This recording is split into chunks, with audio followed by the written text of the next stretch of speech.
Farmville Town Board meeting. Those having business with the town will have an opportunity to speak, and the business of the town will be conducted tonight. You'll have two opportunities to speak. One is in citizen presentation, and we ask for 3 minutes and give your name and your address so that we may find you. And the other one will be at the end of the meeting, where you'll have an opportunity to ask questions of the board. In citizen comments, we do not respond, but at the end, if you have a question about anything that you hear tonight, we'll have an opportunity to respond to that and hope to point you in the right direction or answer your question. Tonight, 2 things are going to happen. One, I'm going to ask Commissioner Shackelford to lead the invocation. And then after that, we have some very special guests that are with us tonight, and maybe a couple of more show up, that are going to lead our pledge. And we're very excited to have these young people. So if you choose to stand, would you please join me now as Commissioner Shackelford leads us in the invocation. Let us pray. Gracious God, our Father, the giver of every good and perfect gift, the creator of all mankind, Lord, it's again and one more time that you allowed us to come into this place, oh God, and we want to say thank you, oh God. Thank you for our citizens, Lord. We thank you for all, oh God, that they do for our community, oh God. We ask that you will bind the hands of the enemy and protect us from all hurt, harm, and dangers. Help us, Lord, that we might do the thing be pleasing in thy sight. Keep us in your care. Lord, if you do these things for us, we'll be careful to give your name the praise, all the praise, Lord. In Jesus' name we pray. Amen. Amen. Now I'm going to ask from Troop 25, Donald Miller, Asher Eastwood, and Nicholas Williams to come forward and lead our Pledge of Allegiance. We'll face the flag this way, guys, and Mr. Williams, Wiglow, is that right? We'll ask you guys to lead us. To the flag of the United States of America, and to the republic for which it stands, one nation, under God, indivisible, with liberty and justice for all. Please have a seat. Our scouts are here tonight for a very special reason, which we will get to in a little bit. But citizen presentation tonight, we had no one to sign up. But we are going to take the liberties tonight. Dan Taylor could not be with us at retreat, and he's got some big news about the Dogwood Festival. So to keep the flow of the agenda so that you may keep up with no major changes, Dan, I'm going to ask you to come up and give us your report about the Dogwood Festival, and I can speak for the board when I say we are excited about what we've been hearing. So welcome. Thank you. And just to prove I'm not a politician, I'm going to hit start on my timer so I don't ever exceed my time. I'm going to suspend the time. All right. It's a pleasure to be here with you to talk about one of my favorite topics. That's the Farmville Dogwood Festival. You've got a list of facts. I thought since we have 2 new commissioners, it would be good just to kind of give you a bullet point version of the facts about the festival. This year marks the 35th anniversary of the Farmville Dogwood Festival. The second bullet point always is the one I mentioned first, and that is the town involvement. We could not do this festival without the involvement of the staff, the employees. Some of them will get a big head of there as I mention this. But one of the joys of serving as a volunteer is working side by side with these ladies and gentlemen during the course of the festival. They do a tremendous job. We operate with an annual budget of roughly $150,000. The thing that I'm the most proud of is we've never asked the town for a formal donation. There's a lot of towns that get, whether it's Kinston or Winterville or those around that get a lot of money from the town. You guys have a lot of projects and things going on, and we think it's the best use of taxpayers' dollars that we try to fundraise and do the best we can. And that's exactly what we do. Our revenue sources are fundraising. Roughly 35% of our revenue comes from fundraising. Vendors and ride revenue are about 20% each. Souvenir sales, and then a little bit with our concert. Our crowds, it's not gated, so it's, we've estimated that the numbers are anywhere from 15 to 30,000, depending on the year, depending on the weather, depending on what's going on in the festival. We do draw all over Eastern North Carolina. Our vendors, some of them have been coming for as long as 30 years. Bayou Billy's has been here a long time and has been a valuable partner for us. Our vendors travel all over the East Coast. We're also proud of the fact that in our 35-year history, we've only had 3 directors. It's pretty amazing tenure. And Amy's been with us for quite a while. We have thousands of volunteer hours logged each year. Seems like the board alone logs that much. We have a very active and a very dedicated board. And some of the things that we've been recognized over the past is we're listed as a legacy festival in the Library of Congress. TravelAwaits.com listed us as one of the top 7 dogwood festivals in the United States last year. Believe it or not, there's a lot of dogwood festivals. So we came in at number 5, and that's against cities such as Atlanta. Fayetteville was on the list as well. I'm a little disappointed we're number 5. So we got something to work towards. We've been featured on Carnival Eats, and we had a distinction. This is an unofficial title. We had a stretch there where we had 3 consecutive artists that we booked as emerging artists that became new artists of the year for country music. So we're able to identify talent that we could afford. And that's what it boils down to, is what we can afford. We have roughly a dozen acts this year that are going to be playing in a number of different venues. And I'll go ahead and spill the beans on our headliner. Our headliner is going to be national recording artist Lauren Elena, who is on American Idol. And you'll see some things launched in the next few days in terms of the concert, headline concert. And the last thing that I want to point out is that our ad campaign promotes Farmville in a number of different ways, through TV, radio, newsprint, and social media. So Farmville gets a lot of exposure during the course of the festival. And I will open it up if you have any questions for me. Dan, thank you. Good luck on the recovery of your shoulder, and we are excited about the lineup, and good luck. Thank you. Very much. Thank you.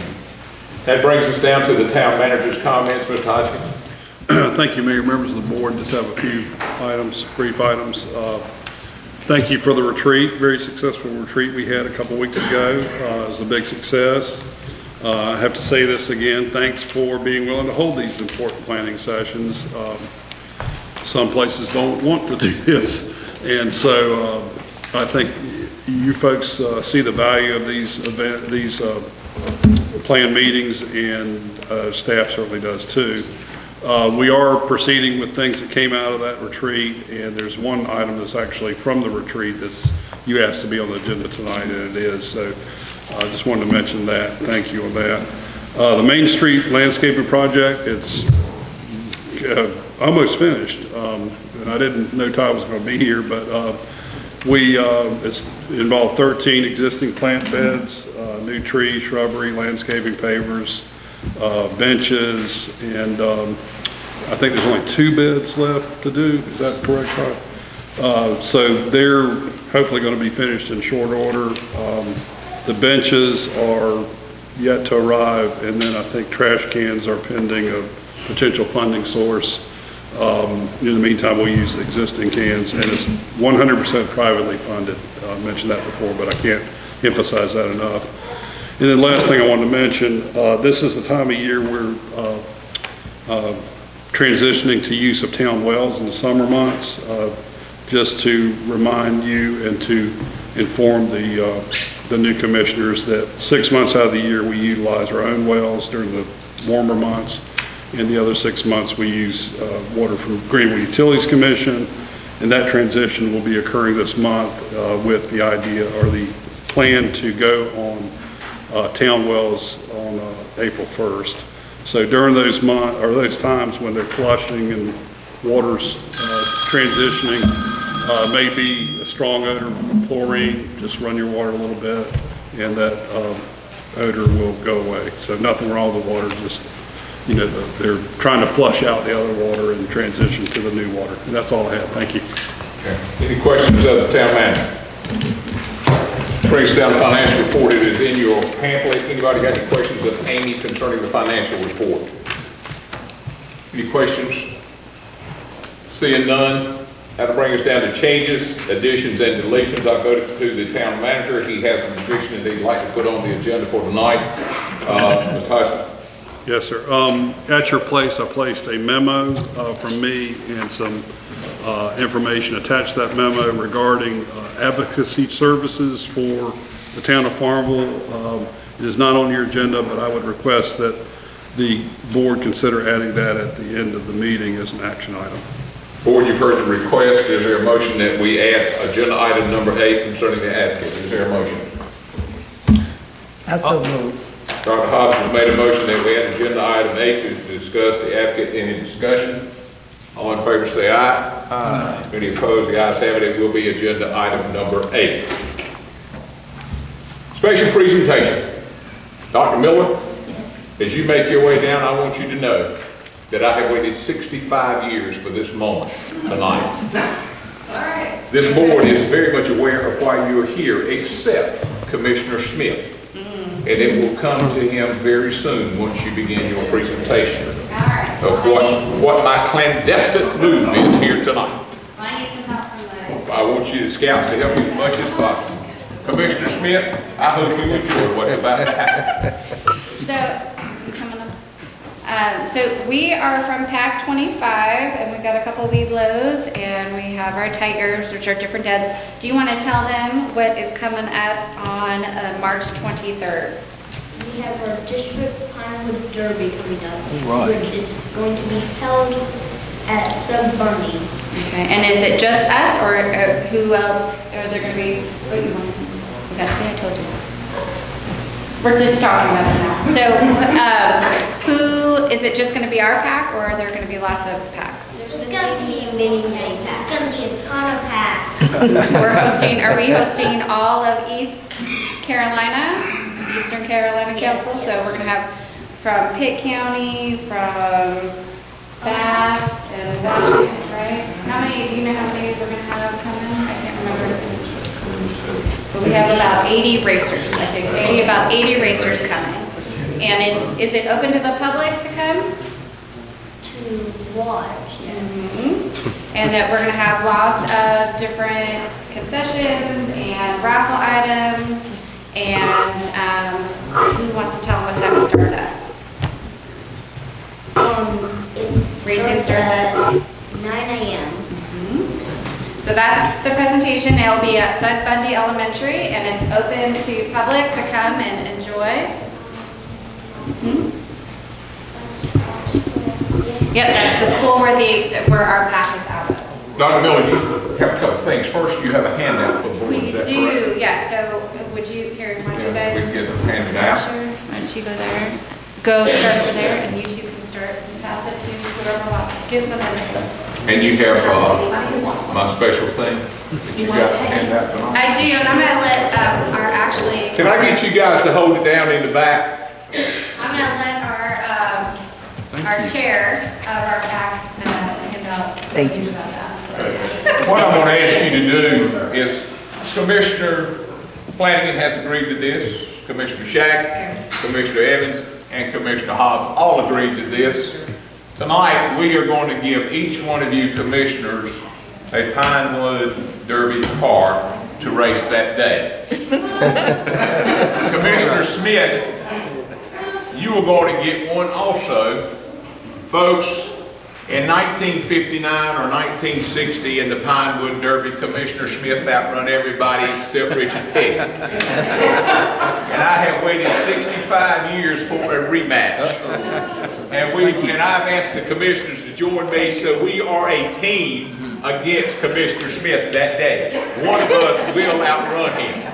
65 years in the making, and I hope that this brings scouting to the attention of Farmville. Dr. Miller, thank you so much for this, and we are excited, and thanks for bringing young people tonight. So they'll be able to race after our racers, right? So are we having them have to follow the rules, or can we all?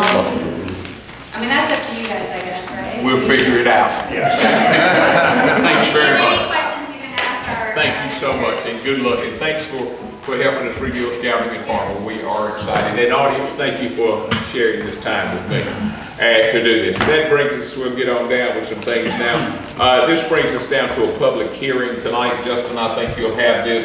This is from the town staff to assist with Stewart Consulting. Justin, I want to ask you to brief on the board. This is a public hearing. So the first person to talk will be the presenter, which will be Justin. Justin. Thank you, Mayor. Good evening, Commissioners. Public hearing this evening is for amendments to the Chapter 157 of the Town Code of Ordinances, the zoning ordinance. And as you recall, last month at the meeting, I went over and present with you a number of amendments that the Planning Board has been working along with Stewart Consultants over the last year and a half or so now to look at trying to change some things in the ordinance to help implement some orderly growth as well as help with promoting some redevelopment in the R5. And so what we've got tonight, we have got these same amendments that were presented to you last month. Since we last met, they have gone to the Planning Board. The Planning Board unanimously approved these proposed amendments. I'll just quickly kind of go through those with you really quickly. And what they really concentrated around were, there were a few key things. There was the addition of a R10 residential district. Currently we have an R5, R8, and then we jump all the way to R15 and then R20. So what we want to do with that R10 was try to capture a zoning district that was sort of an intermediate between that R8 and R15, jumping from 8,000 all the way to 15,000 square foot lots. So that's one portion of the amendment would be the addition of R10 zoning district to our ordinance. And with that, we had a couple of definitions that were added. We've added to the zoning ordinance definitions for alley loaded and for open space. The alley loaded concept that I talked a little bit about last time, that's going to be more so geared toward your R5 and R8 districts. As you recall, we talked about modifying some of the lot width and lot setback requirements in the R5 and R8. Now we modified those whether it was alley loaded or not, but what we did is with this alley loaded design, which would include the driveways running along the back of the property, if a developer were to come in to look at you doing an alley loaded development, they could get an additional reduction in both the lot width and the setback. So we've modified both the lot widths if it's alley loaded or non-alley loaded in the R5 and the R8. And you'll see that one of the amendments in your packet is the bulk standards and requirements table. That essentially shows your lot size requirements and your setbacks, and you'll see noted in there in the R5 and the R8 those setbacks, be it the traditional setback or the alley loaded setback. So again, that kind of captures, again, the addition of the R10 zoning district and then the setback requirement changes for the R5 and the R8. Additionally, there were changes to the added requirements chapter of the ordinance addressing sidewalks. We talked about, existing, there was not a requirement for sidewalks in the zoning ordinance. What this would do would be to add language that would require sidewalks as a part of a development in the R5, R8, and R10. The planning board did not recommend sidewalk requirements in the R15 or the R20, just due to the, it's not, your development's not nearly as dense in those areas, so it would not necessitate sidewalks in those areas. So this would just be a part of your R5, R8, and R10 residential developments, these sidewalk standards. And then finally, there are a couple of small amendments in the open space and cluster development chapter. And really what this is this is just essentially adding the R10 to that section. Previously, cluster developments were only a tool that were utilized in the R20 zoning district. With the addition of the R10 district, we did look at adding the R10 district in under this open space and cluster development portion. So the changes that you see to this section are specifically for the R10 district. And so that was a quick overview of the amendments that we have in place. And if you have any questions, I'll be glad to take those at this time. Anybody have any questions? I'm going to just ask a couple. Do we have any cluster developments currently in our city limits? We have not had one that's gone through the cluster development process since I've been here. Paul, were any before going through that process? Okay. Yeah. And how about alley loaded? No, we do not have any alley loaded to this point. Okay, just curious. Yeah. And from an alley loaded, just another question about the alley loaded, is that, I'm assuming the fire department has weighed in on Or that we've had, there's some sort of setback that helps with emergency services.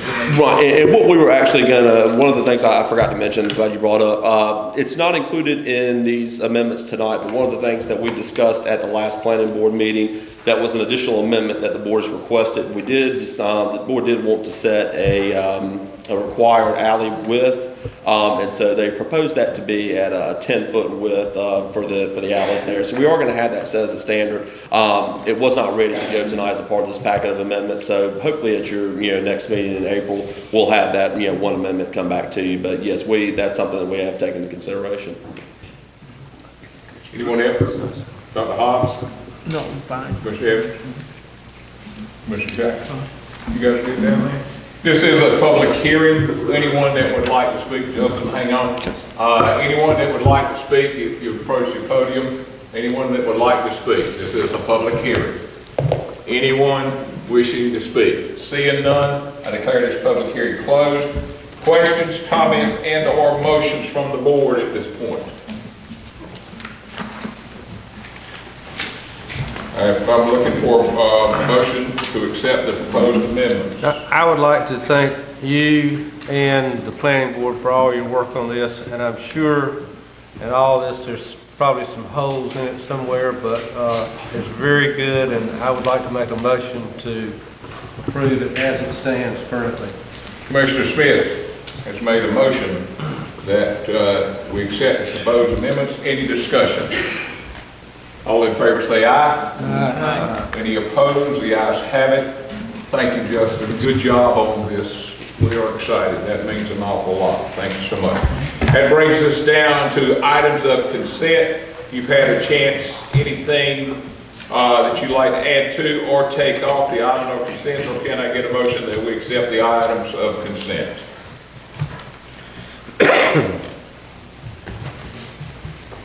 I'll make a motion, we accept the items for consent. Commissioner Flanagan has made a motion that we accept the items of consent. Any discussion? All in favor say aye. Aye. Any opposed? The ayes have it. That brings us down to items for discussion and the decisions. You folks that are in the gallery, get in. Settle in, because it's going to be a while. Hang on. First of all, item number 6 on the items for discussion. Chief Tommy Brady, come on down, sir. You got a report on how busy your department has been, and you have been busy. So thank you for coming and sharing that with us tonight. Welcome.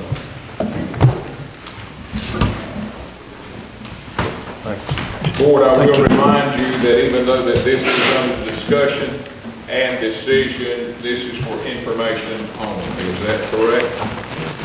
Thank you. Chief, the room is yours. Good evening. Thank you, Mr. Manager, Board, Town Manager. In front of you, I handed you out the annual report from last year for the fire department. Pretty much what it consists of, pretty much all the statistics that we ran throughout the year.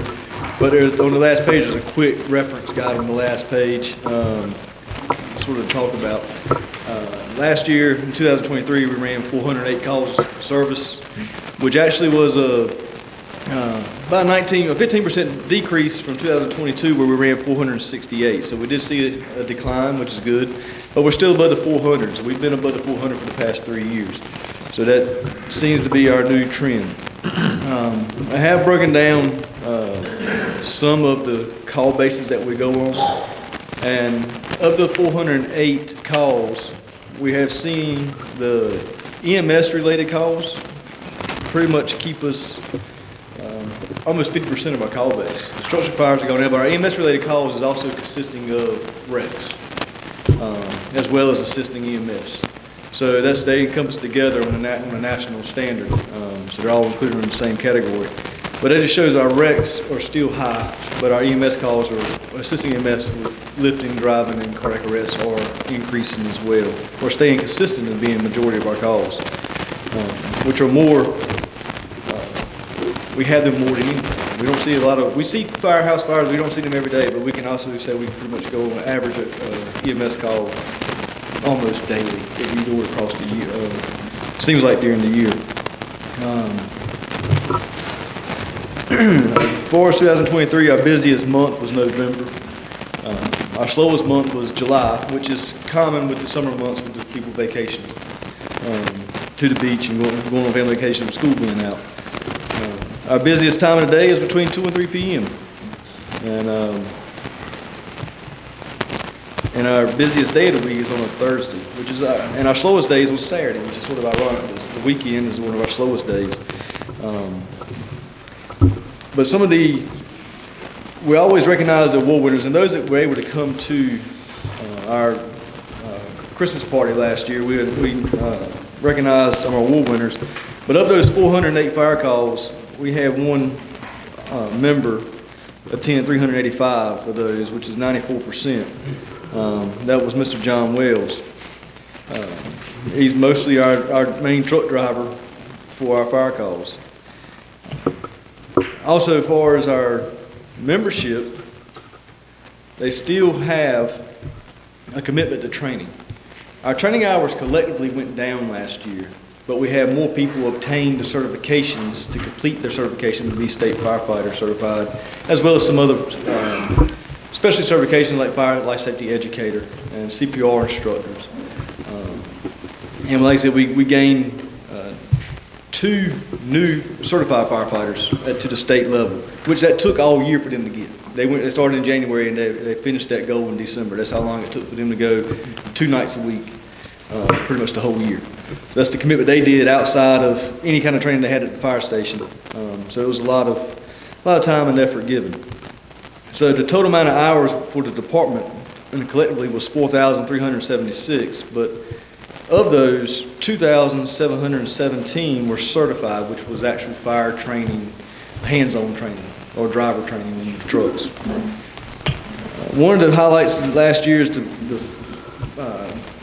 Pitt County Fire Association obtained a SAFER grant for help with recruitment and retention, and the Pitt County Emergency Services and the PIO office took that on as a collective collaboration and started putting out a campaign across the county. All parts of the county do one collection point. You can go to the county's website and actually say if you're interested in the fire service, you key in your information and the fire marshal's office will point to the directed chief that needs to know. They'll send you an email saying you need to make contact with this person. They've done a lot of PSAs and Facebook media platforms, and one of the pictures in our training thing is actually one of our live burns that they use for one of their shows. It's just the county's really pushing it. The PIO office is doing a great job getting it out there. They've actually created their own website on their website to push it across the county and advertising for us to push for volunteer recruitments. It has worked in the county. We have had some interest here in Farmville, but we haven't really gained anything compared to the others in the county. We have actually had about a handful that reach out over the past year through this campaign directly, but nothing's actually come through with it so far for us. We still continue to try to get people trained wherever they go. We do send people to training even up to Maryland to the National Fire Academy. That is an option to open to everybody on the fire department.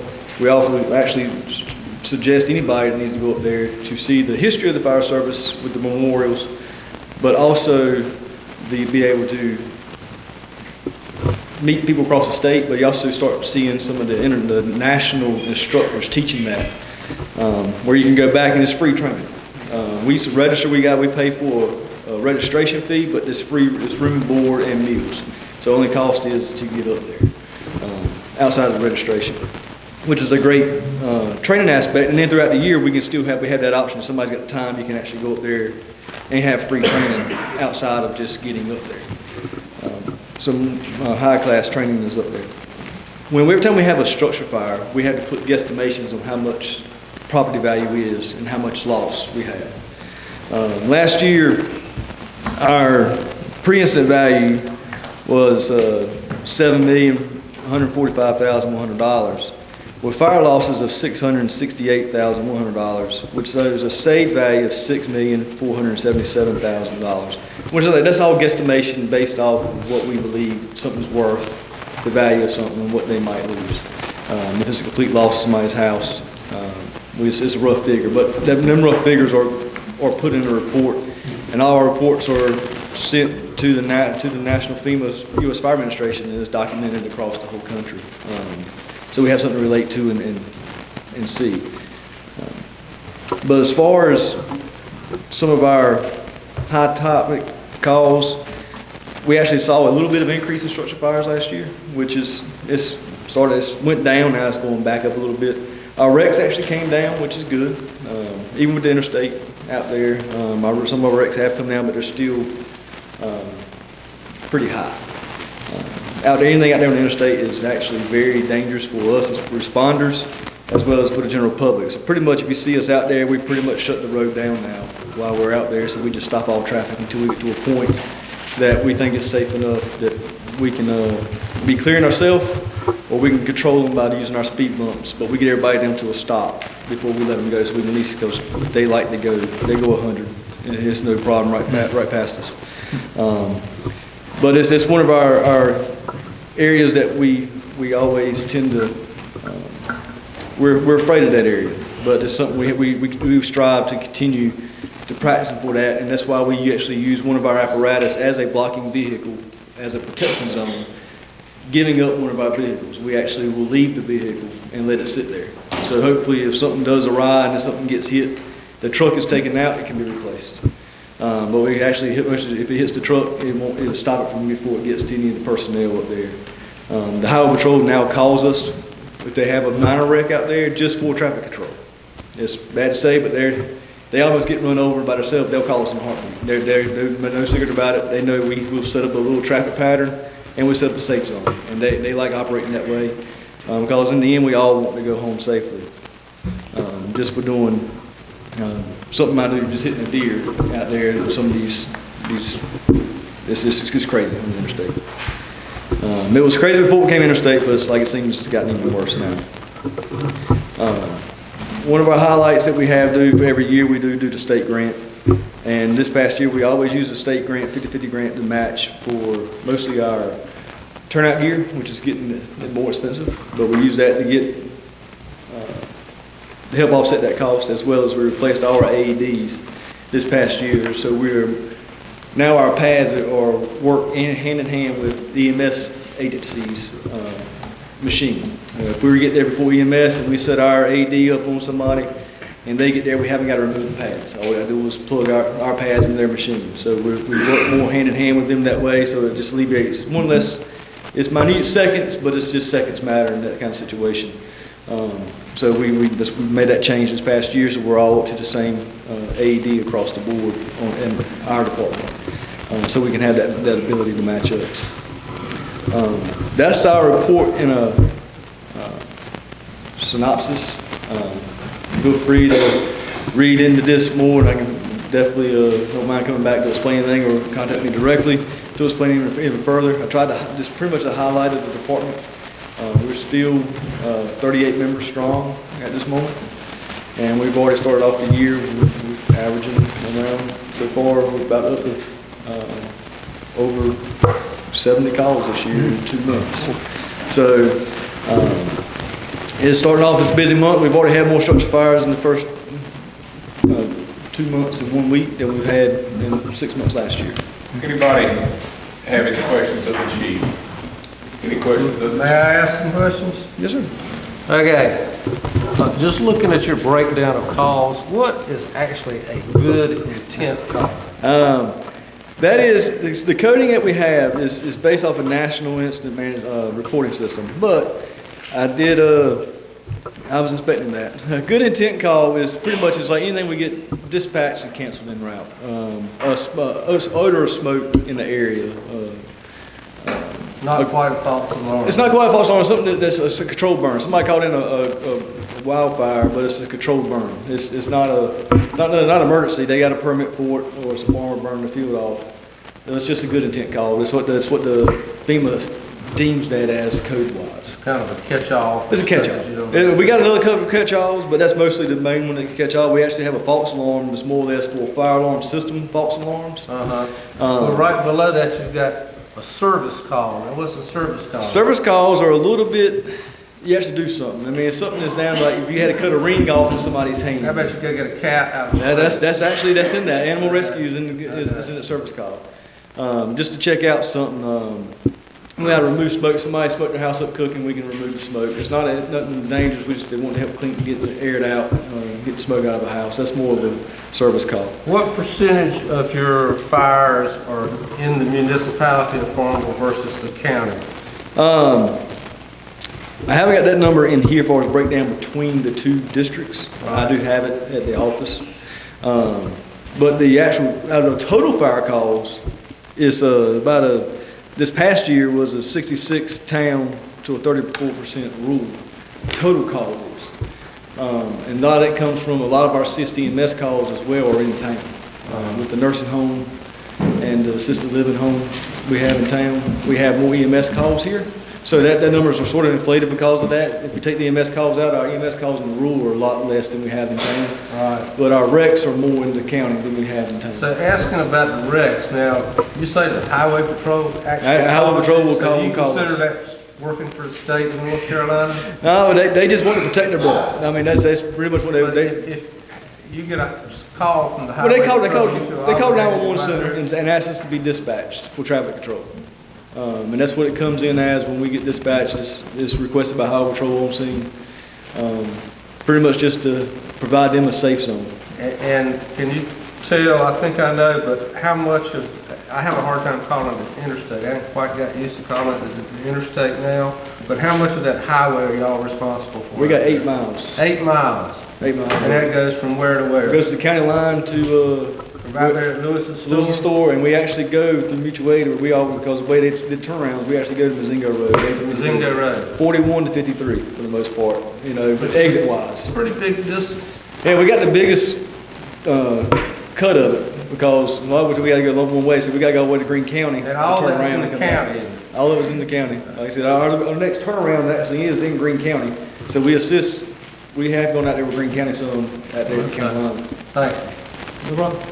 Good job, Commissioner. Good job. Anybody else have any questions? Chief, I'd just like to say you have one much respect, that I've spent a lot of time with fire departments. You have one much respect for departments in the state, in the eastern part of the state, and I commend you for that.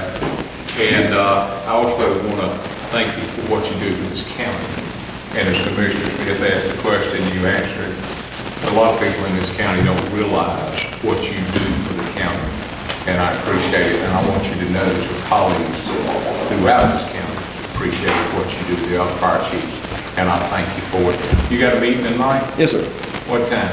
It's 7 o'clock. You might want to hang on, because you're going to really like this board after item number 8. All right. I'll go as quick as I can. Okay, you want to hear what's coming. Thank you. Christopher, Mr. Turnage. I was going to use that line. I think everybody knows Christopher Turnage. Thank you for coming tonight. I think Wes may join in on this. Town manager may chime in on this again. This is an item for information only. And thank you for taking time. And you scouts, thank y'all for coming tonight.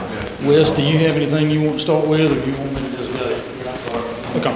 Okay. I will let you guys follow your lead. Wes, whichever we need to. All right, it won't take long. I just want to give an update from the retreat. I did contact McDavid Associates. They've already begun the surveying out there to make sure we can get our measurements right and be able to take like the sketches that I gave you. Those are just my sketches. But once they get the measurements and the amount of space we have out there, they'll take what I've given them as an idea, plug it into their computer program, and then we'll have a more clear picture as to what we're wanting to do. Y'all wanted me to contact Christopher Turner so he could give an update on the trends in traditional burials versus cremations, and so I'm grateful that he was able to come tonight. If you have any questions for me, I can entertain them now or later. That's fine. I appreciate the invitation to be here. I'm going to be Captain Killjoy for a second with some of these statistics, so everybody hold on. And when I say this, it's not because I am so long in the tooth. I am saying this just to try to give a true picture of how times have changed. Graduated high school in 2001 and went to work full-time at a funeral home. That year, we were at 7% cremation. Last year, we were at 43% cremation. We looked at a 36% increase in just over 20 years. Now, to go along with some of the averages for what the projections are, this actually has updated over the past 5 years. They have actually increased the projections. COVID had a lot to do with it, but there were other things that pushed this trend as well. In 2020, the actual statistic was North Carolina as a state was right at 51% cremation versus 44% or 45% burial. For 2025, the projection of cremation is right at 59% to 37% burial. Now, if you push it out to 2045, so 20 years roughly, the projection for cremation is at 80%, and for burial it's at 16.1%, just to give you an idea of how quickly times are changing. Now, part of that, not going to single out anybody, but our baby boomers are coming of age. In 95 through 2015, the death rate across the United States actually dropped. Over the next 20 years, it is projected to be as high as it's ever been. Roughly, 2050 is projected to be at 10.3 deaths per 1,000 people. So, and that's national average, but just some figures that they throw in along the way. Now, why I'm going into all of that. What Wes kind of talked with you all about at the retreat, one of the things that we've looked at, of course, Hollywood, I am old enough to remember when the very back sections of the cemetery were opened up.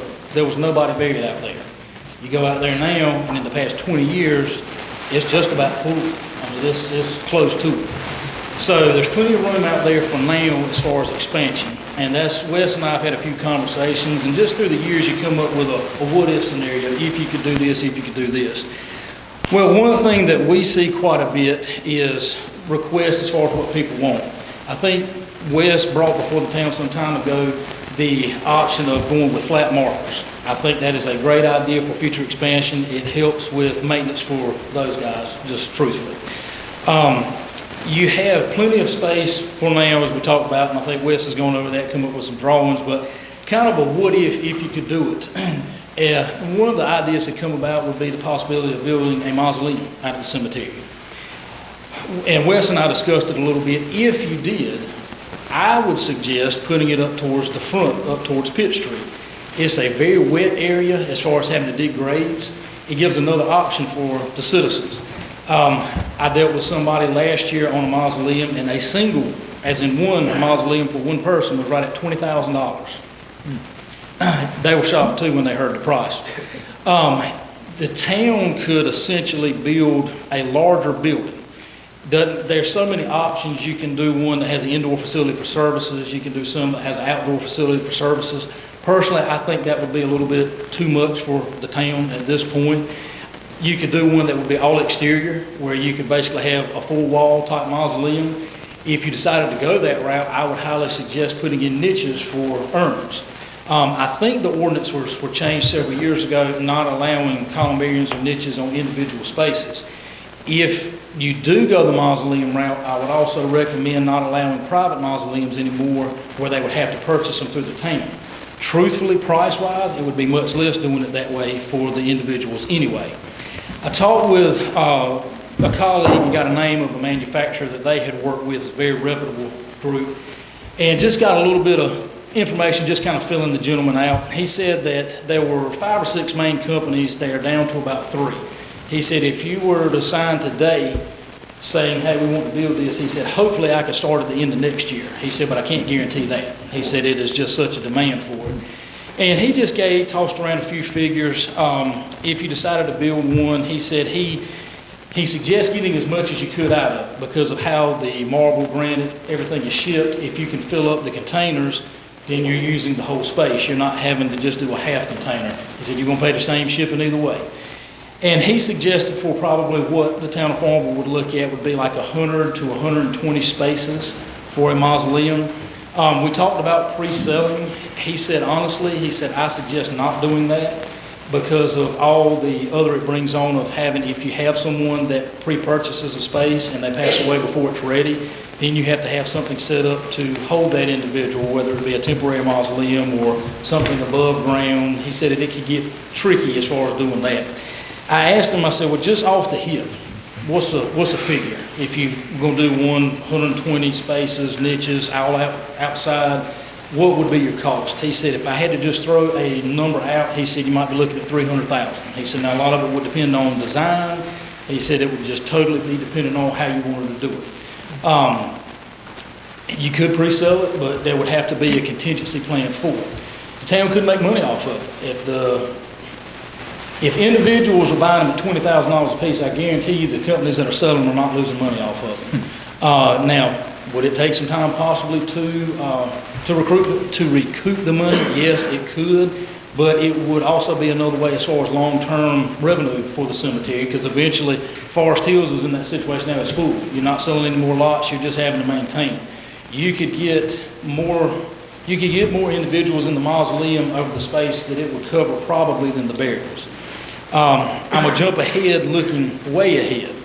The town, after Hollywood is completed, after those sections are filled, there's not anywhere else to go. I think Sunset is basically almost in the same point too. The town actually has a perfect scenario for future expansion for way down the road. And it's actually diagonally across from Sunset. You've got the industrial park area out there. There's nothing out there at this point. You could set part of it aside for future development for cemeteries and let it be a town of Farmville cemetery. That'd be the only spaces, and anybody in the town that would where you could use for burial. Just to throw out just some numbers as far as that, they say roughly 800 to 1,200 burials per acre. So if you went in the middle of, let's say 800, if you ended up going with that, and I've got the number somewhere, you're looking on 6 acres at 4,800 burials. If you did 23 acres, you're looking at like 14,800 burials. So it would long outlive me, that's for sure. But you're talking generations to come. I think Hollywood, and Wes, you may know this, I think Hollywood was started back in the 50s. Do you know? Chuck, do you know? No, it was a long time. I've heard it was somewhere in the mid to late 50s. So 70 years, and now you're looking at the completion of it. So just something to think about, because you've got 2 cemeteries that are on the edge of being filled. So for future generations, what are we going to have to offer for our citizens unless we come up with something else? I will entertain any questions. And I know that's a lot of information, but just kind of throwing off of a couple of ideas that we had talked about. Oh, one other idea that had come about as far as possibly even a way to continue, I'll say, a revenue stream somewhat for the cemetery to help with future cost. If you did a mausoleum with the increase in cremation, and mentioned the West possibility of if you went and did a scattering garden, had a courtyard area, a nice area that you could go to, sit, they'd have to come up with a way that just any and everybody wouldn't go into it. But there are churches and other areas that are building scattering gardens on their property. And instead of having a person's ashes buried, having them placed in a niche, they'll actually go out, and the area will let them scatter them into a flower garden, into the trees, or somewhere that they have that's more of a natural type setting or an artificial type courtyard area just for that purpose. And of course, you could charge a minimal fee as far as doing that, but then as far as it would still bring in some revenue to help upkeep with that area in the cemetery long after it's full. We could make a little path down to Virginia Creek to Dr. Ash's. I'm not going to say it's probably been done along the way, so.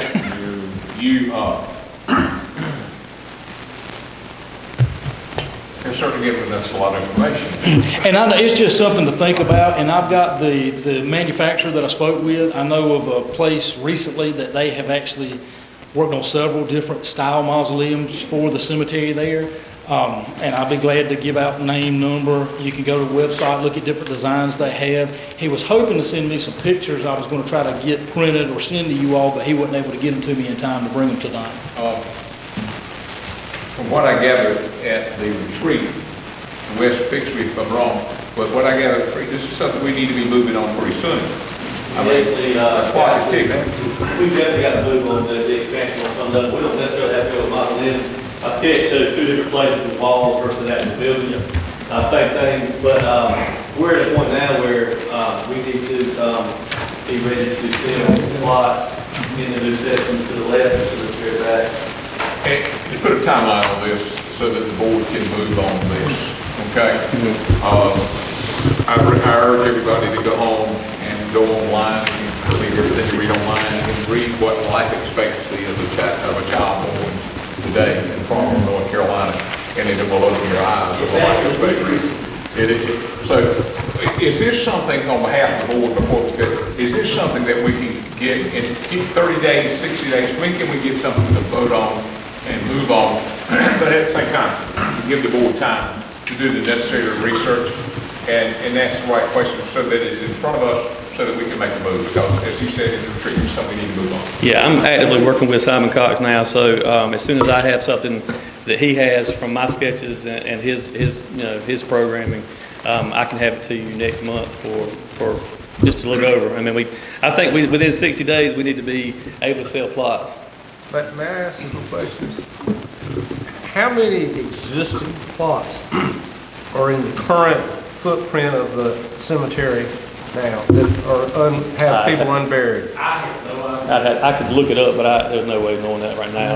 I'd have to go to the system and count them up. It could be 50 or it could be 200 or... Oh, you're talking about what's currently left? I had a hard time. I just sold 14 this past week to one family, and I had a hard time getting 14 even close together. Well, but there are also a lot that are, like, let's just say my family has 6 plots out there, but there's only 2 people buried in them. Oh, there's a lot of that. There's a lot of pre-sold plots that are not filled at this point. And did we not talk at the retreat possibly about, let's just say that we didn't want to do a traditional burial, and you could maybe, one of those plots, you could put 3. Yeah, y'all as a board could change the current ordinance. Right now, the current ordinance says you can have 1 traditional burial with an urn in it, or you can have 2 urns in the full-length plot. As a board, y'all have the ability to change that to allow as many urns as you would like per plot. So conceptually, how many urns could we get in a plot like that? If you did it as tight as you possibly could, if you did like a 1-by-1 space, you might be able to get close to 40 in one space. 40? I would not suggest. But then markers, you wouldn't be able to put markers to represent each one of those family members. That would be the max.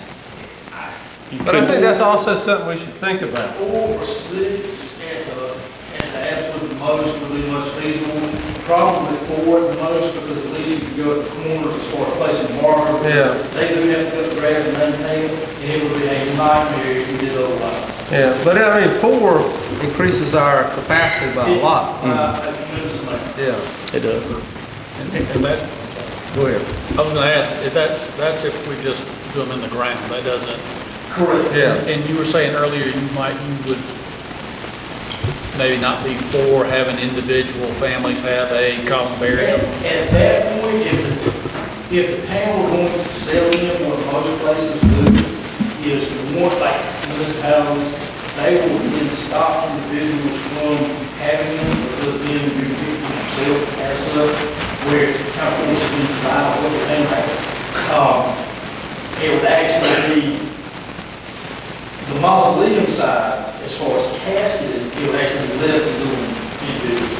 Niche-wise, I don't know, I've never actually checked the cost of what an individual common area would be. If you did continue to allow individual common areas or niches, it would need to be looked at, because there could potentially be an issue out of Hollywood now, where some of the mausoleums are, if someone were to go right behind it and put one, you can literally block each other out, because of how close they are.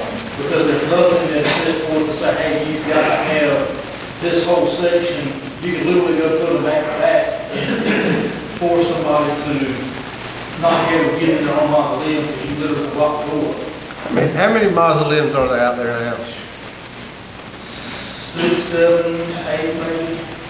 Family mausoleums. Yeah. Most of them are double, with husband, wife, couples. There may be 1 or 2 individuals, most of them are doubles.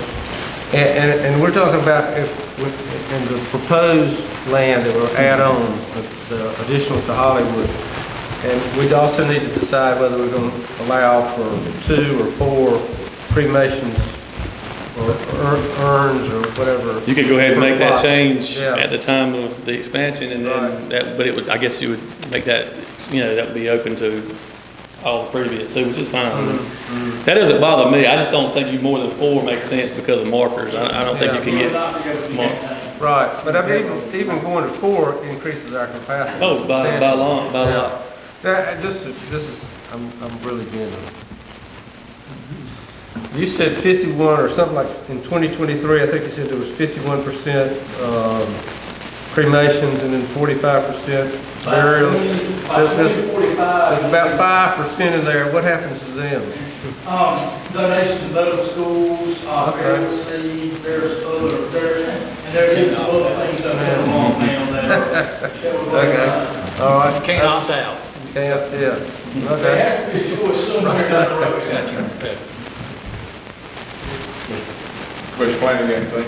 So you said on the mausoleum, or make sure I'm clear, on the mausoleum that we're talking about, it is for caskets or it is for cremains or both? Or But you can do both. Some places have that is just casketed. Some will have, matter of fact, I know one that they did a separate one that is just niches, it's just for urns. Most now are doing a combination of both, where you have some casketed, and then you might do 3 walls of, just square. You do 3 walls, front side, and you have casketed, and then on the back side, the whole wall will be niches, so it might be half casketed and half niches on that back wall. I guess my only concern with that would be, if you're, that's how you're gonna be buried or dealt with is deeply personal, but the desire to be with your family is also a pretty big thing. And so if you're segmented within a granite structure, you may be forced into making a decision of being separated from your family because somebody wanted to be cremated or somebody wanted to be. And there are some, and they're really nice, but I don't know how things will be outside, especially if you have, I would say, a husband and wife, both would be cremated. There are some, and they look very nice, you can actually have like a hood, a see-through type door. And in the individual, with the purpose of my husband and husband and wife being there together, or I would say like some of the family plots in the cemetery, you could sell 4 or 5 inches to one family if they want to be grouped together. The mausoleums are done typically like individuals. You'll do some individual, you'll do some that will be mixed in, and then you'll do some that are side by side. Where if you have a couple that want to be together, you can put them in there side by side, or like head to a little head, depending on what the design is. There's different options for putting people together, but to get like a lot of the old cemetery plots, I think you have to find enough spaces at that time in the mausoleum to be able to have all of them. It could be a good point as far as going ahead and selling some of them at one time, have it all to do that, so we're going to buy 6 at a time. Anybody else? Wes, let me, and I'll ask the board, would it be feasible to have something in our hand by the end of March so that we can vote on this and give us April to do our research, ask the questions back and forth to Wes, Manager Hodgson, and get some idea of where we want to be and try to have this refined by the May meeting so that we can vote on that? That's not pushing the envelope, is it? No, sir. Is that fair? Is that fair to Simon? That's fair. Is that fair? Because we're already moved. And the mausoleum is just totally, just the idea if you decided to, you could go ahead and put up right there and say, hey, we're gonna set this aside, this section aside for now, and this to the side for the wood, and if you don't, y'all go back to another place. Because my sketches don't include a structure like he's talking about. My sketches show some walls that are like 10 by 20 walls that have niches in them for cremations. So my sketches don't include a full-size, structure like that. So, not saying I'm against it, but, my drawings don't have it. What you have is an option. Commissioner Flanagan made a good point. You talk about families and different ideas and that 5%. I know some people that are in that 5%. Out there, would the board, would it be okay with your consensus, is that we ask that you get us something back in 30 days so that we can start doing our individual research? And I may want to go to more meetings, talk to somebody down there. Who knows? Or may want to go to Outback on town. But it gives us an opportunity to be able to ask those questions and have it refined by May. So when we present this to the gallery, we've got a good understanding of where we're going. Or is that something y'all, does that sound okay with y'all? Good with that? You good with that? Can we do that? Yes, sir. All right. All right, thank you. That works for that. Okay, thank y'all. Good to see you, Mr. Turner. Good luck with Farmville. The next item we got was added to the agenda. It's item number 8. This is, I want to start with asking Town Manager David Hoskins to give a background and explain how we got to this point, where we are, and why this decision needs to be made tonight. So with that being said, item number 8 on the agenda, which was added to, this will be an item that we could possibly vote on board. Town Manager, Mr. Hoskins, this applicant, for your explanation, and then I'll open this up for discussion from the board, sir. Okay, thank you. Okay, so I'll go through this, but I'll try to be as brief as possible. The town has been involved in planning for a new fire station.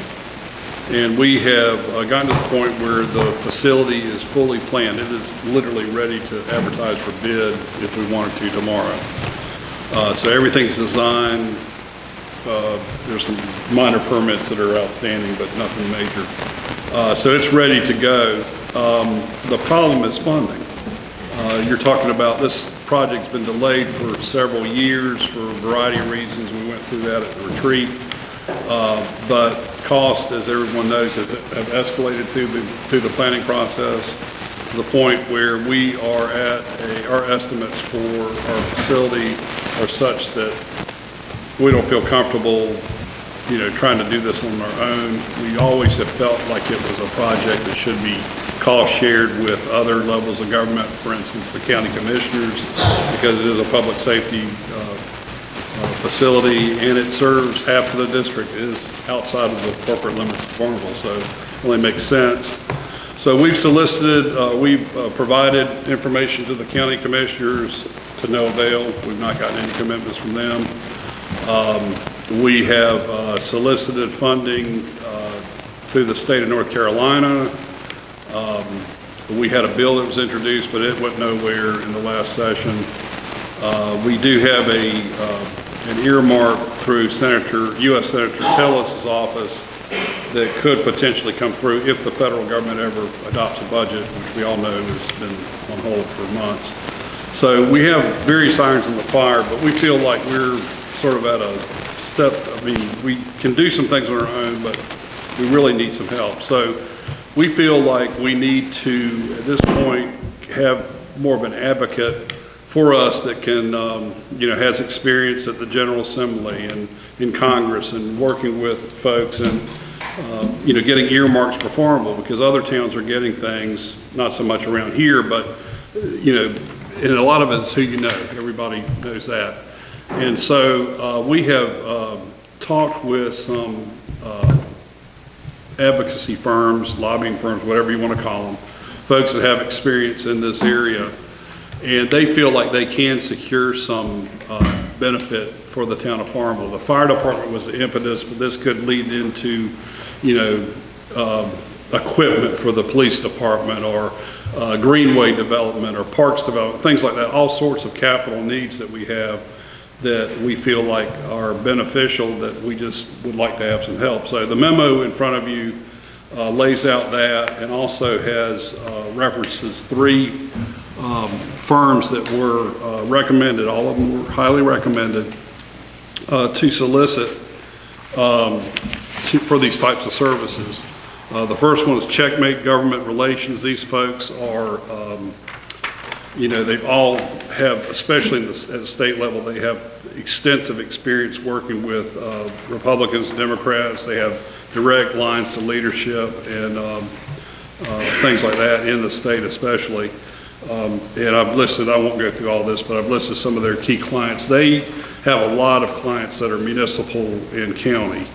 Some of them, it's, for instance, anywhere from city of Charlotte down to Hope County. So that's quite a spread of populations and clients.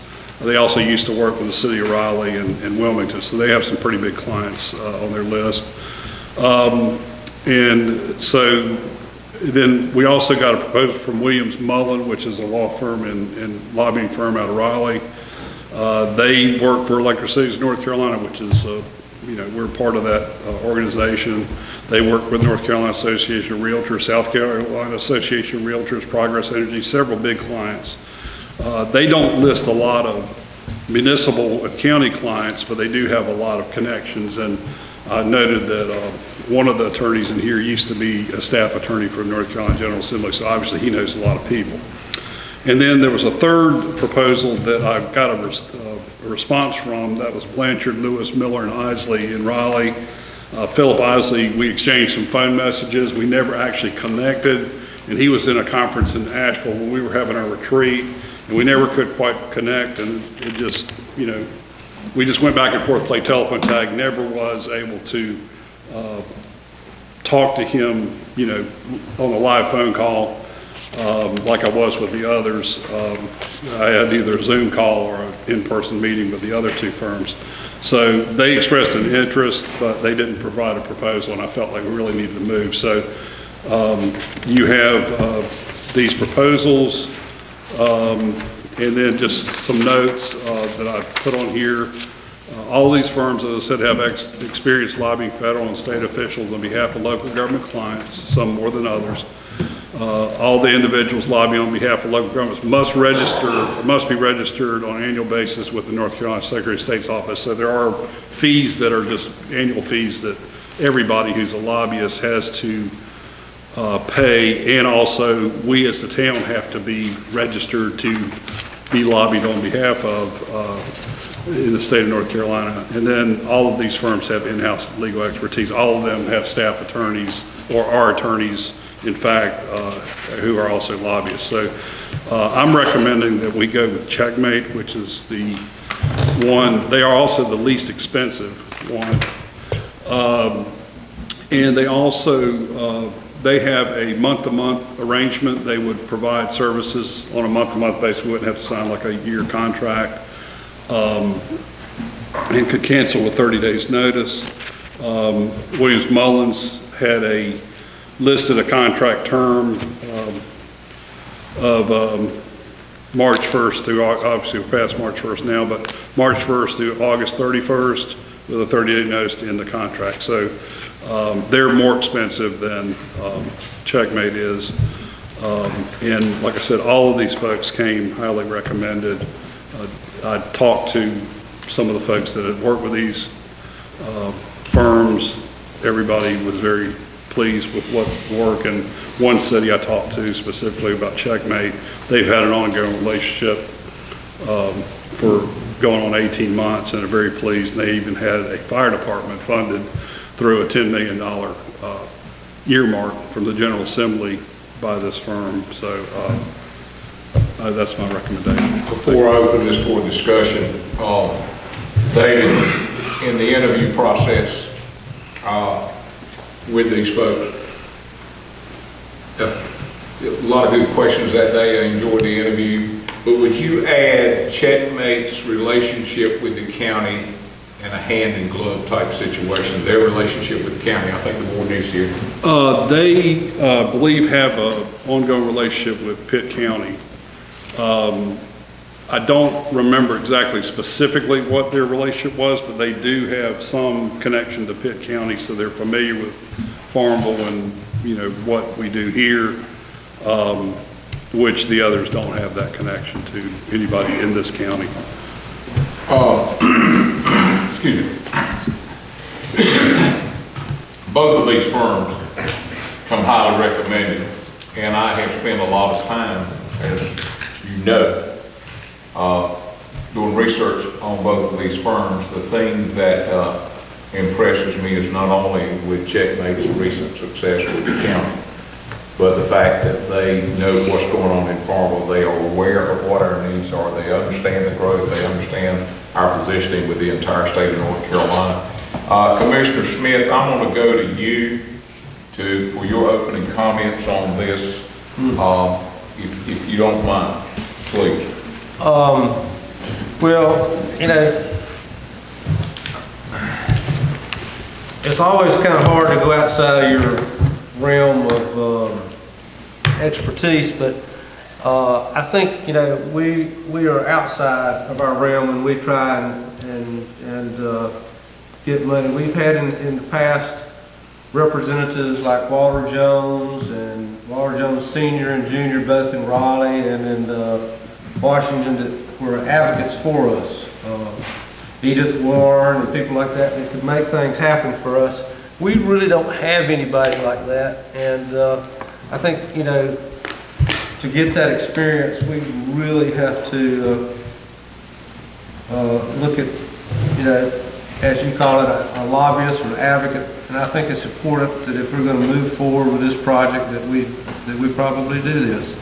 And I'm a little bit familiar with Checkmate. They are very, very good, and I don't have any problem with the town manager's recommendation to move forward with With that being said, the reason I called on Commissioner Smith is because I knew he has had a working relationship and an understanding and a knowledge of Checkmate. With that being said, I'd like to open it up now for discussion from the board. I'll entertain discussion. I'll also entertain a motion and a substitute motion if that be necessary. So board, your discussion, any questions you may have of the town manager concerning either one of these two firms. This is a month-to-month agreement. Correct. And obviously it's not in the current budget, so where would the money come from to pay?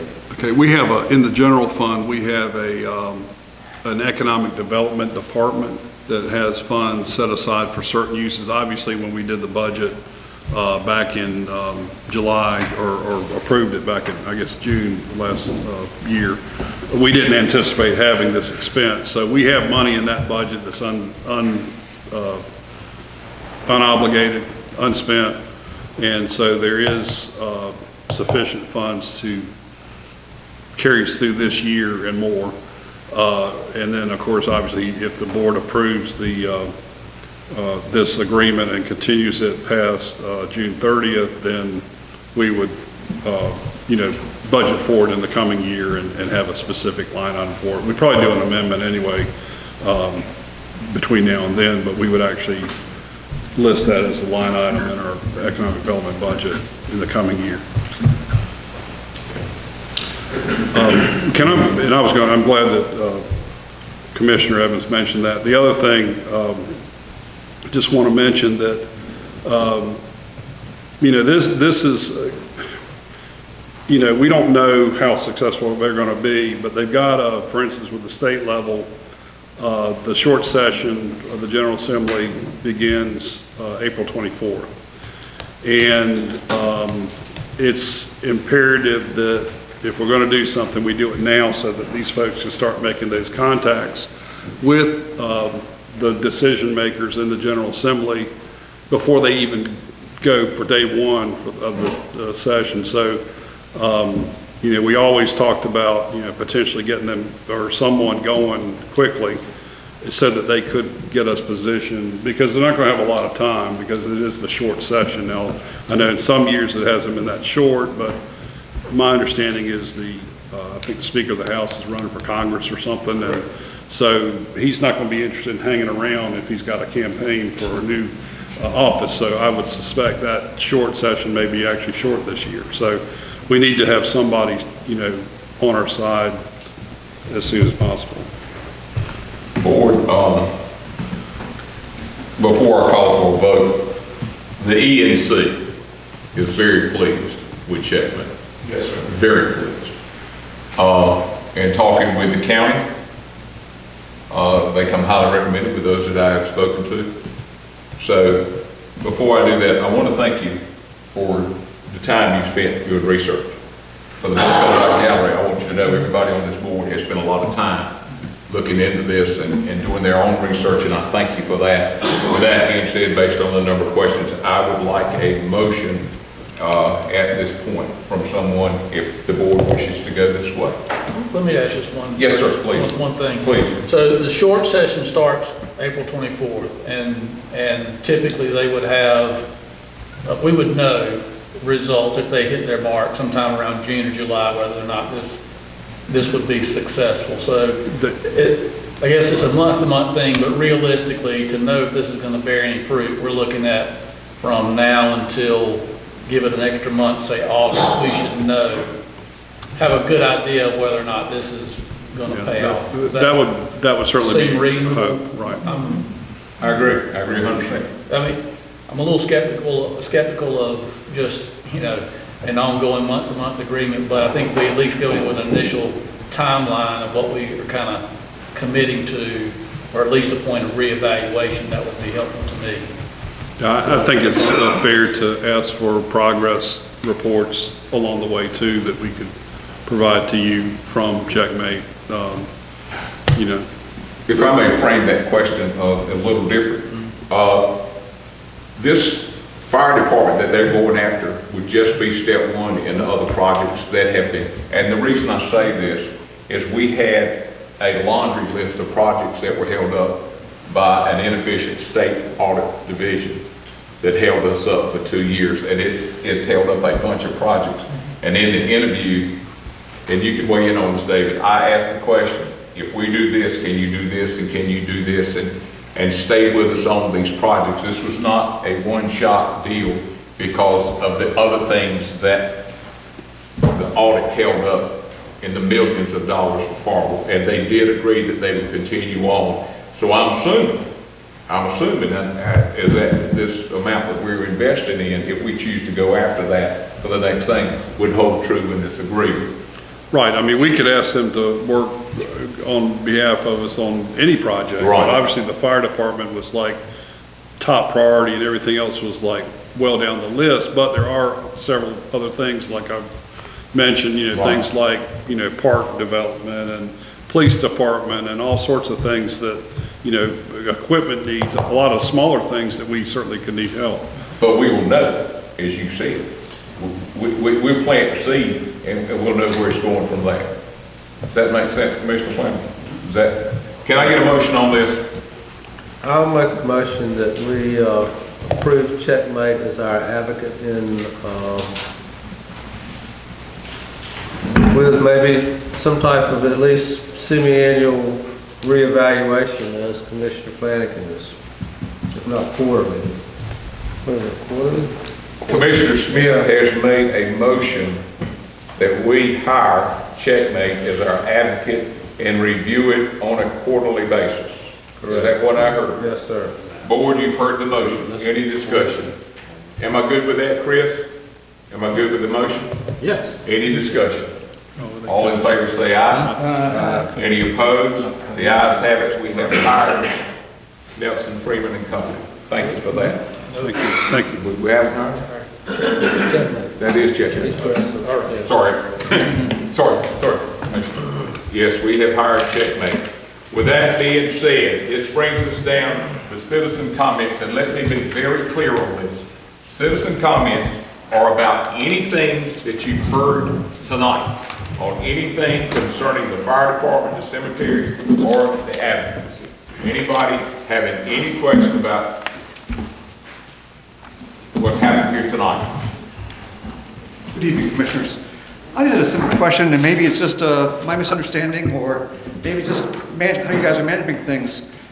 I don't recall exactly when, but I remember when we had the sledge dryer fiasco for many years, we finally sold it for an undisclosed price. But I see in the financial report tonight, we're still paying principal and interest on it. Could that be explained to me in simple terms? I will start, and then I will let the sludge dryer was one of the biggest mistakes in the history. I understand that, but I'm like, okay. if we sold it, why are we still paying for it? It was a multi-million-dollar weight on Farmville. The town manager has been selling that off as best we could, and that's where I'll pass the ball to you. Excellent question, and if you want, if you feel comfortable with that, David, can you answer that, because this is related to the financial thing. Okay, the sludge dryer, you're correct, was sold. It wasn't for an undisclosed amount. We did report that in here, but it was pennies on the dollar. So it was not a large amount of money. So we sold it several years ago. We borrowed money to finance the original sludge dryer purchase, and that note has not been retired. So essentially, we're paying on something we don't own anymore. Thanks, It's not, as the mayor said, it's not an idea. No, it's getting close. I think, aren't we, within a couple of years of retiring? So Well, but you're right, it's like you wreck a car and you still have to make payments on it. Just think of it like that. It's a nightmare that we're trying to forget. But sir. And none of these folks up here were, so. That is an excellent question that cannot be asked enough, I think. With that being said, I'll go to closing comments from the commissioners. Commissioner Flanagan, I'll start with you. No comments from me. Thank you, sir. Commissioner Smith. No real comment. Thanks to everyone for being here tonight. Thanks to the employees. Thank you, Dan. Looking forward to the Dogwood Festival in April. That'll be exciting. Thank you to the commissioners for all their hard work. Commissioner Shackle. No comments. I'm very pleased with what we're doing here, and I think we're coming on. Thanks, sir. Mr. Davis. I'd just like to take the opportunity to thank everybody here tonight for being here and all you do for the town of Farmville. Thank you, sir. Dr. Hobbs. I too want to thank everyone, but I also want to recognize the Boy Scouts. I thought they did an excellent job. And I'm looking forward to the Dogwood Festival to promote Farmville in a more positive way. And the last but not least, March is Women's Month. So I hope all of you would observe and celebrate all the wonderful things that women are doing for America. Thank you. Commissioner Smith, I want to thank you for being a good sport tonight on the Pinewood Derby. Commissioner Flanagan and I have talked a great deal about how we're moving the Scout, how we want to move the Scouts forward, and this was just a way of bringing awareness to it. Thank Dr. Miller for coming out, and I look forward to racing you on the 23rd of March. I don't think these things have changed in 65 years. This is looks like the block that I got 65 years ago. I assure you that town employees, anybody I can find to help me get this thing outrun you, I shall. And I appreciate it and moving Scout forward. Again, I want to thank you, board, for the research that you did preparing for the discussion tonight on the advocate. We took some big hits, and someday I think the folks in Farmville will understand it. And Chief, it bothers me that an anonymous phone call could cost us a fire department and could cost possible life before we get it built. And one of my biggest fears is a baby crying in the middle of the night and our fire department can't get there because our fire department is not where it's supposed to be. And so I thank you for the advocate on that. Dan, good luck with the Dogwood Festival. That's all I got. Anybody, a motion to adjourn? Motion to adjourn. Any objection? All in favor say aye. Aye. Thank y'all for coming tonight.